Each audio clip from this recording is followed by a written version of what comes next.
Hermkeshof in Meerselo werd zaterdag een bijzonder kampioenschap verreden. Ruiters en Amazones in dressuur, springen en cross streden om de titel. De eerste kampioen van Venray. We hebben iedereen uitgenodigd die iets met een paard te maken heeft in Venray. En al die mensen die hebben hier de mogelijkheid om alle facetten van de paardenrijsport te beoefenen. Mennen, springen, dressuur en ook een cross. En speciaal voor dit event was er bijzondere hulp ingeroepen. Wij hebben in de opzet gezegd van het moet leuk voor iedereen zijn. En het zou leuk zijn als ze begeleiding konden krijgen van profs van iedere discipline. Dus we hebben een x-aantal mensen die echt op het hoogste niveau presteren. Zowel in dressuur, in het springen, in de cross, in het mennen.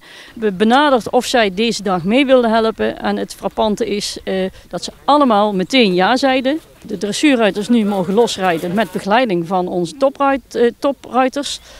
Dat de menners aanwijzingen krijgen van iemand die zelf EK's rijdt.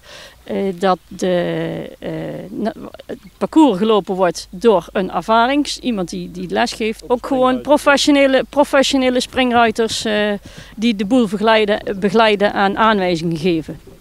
Iedereen met een speciale taak werkt er belangeloos mee om er een leuke dag van te maken. Het gaat hier niet om topsport. Het gaat hier om de recreant die de sport beoefent. En het moet een feestje zijn, hij moet lachend over de streep komen.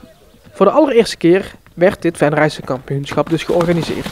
Peter Stiphout vertelt waarom dit idee geboren is. Een aantal paardrijclubs in de gemeente Venray die hebben allemaal een beetje dezelfde problemen die eigenlijk elke sportclub heeft. Vergrijzing, de vrijwilligers zijn allemaal altijd dezelfde, altijd wat ouder, de verjonging valt best tegen. Er is nu een vereniging ontstaan, dat we met elkaar gaan praten van oké, zouden we dingen samen kunnen doen? Of is het niet goed als we dat zouden kunnen doen? Maar paardensportrijclubs die zijn al oud, ja, dus daar is ook een beetje emotionele weerstand dan tegen. Van hé, wacht even, willen we dat wel, willen we dat niet? En toen heb ik gezegd oké, maar wat zijn de dingen die we al samen kunnen doen? Zodat we samen het een en ander organiseren, zodat we ook een beetje elkaar wat beter leren kennen. En wie weet waar het naartoe brengt.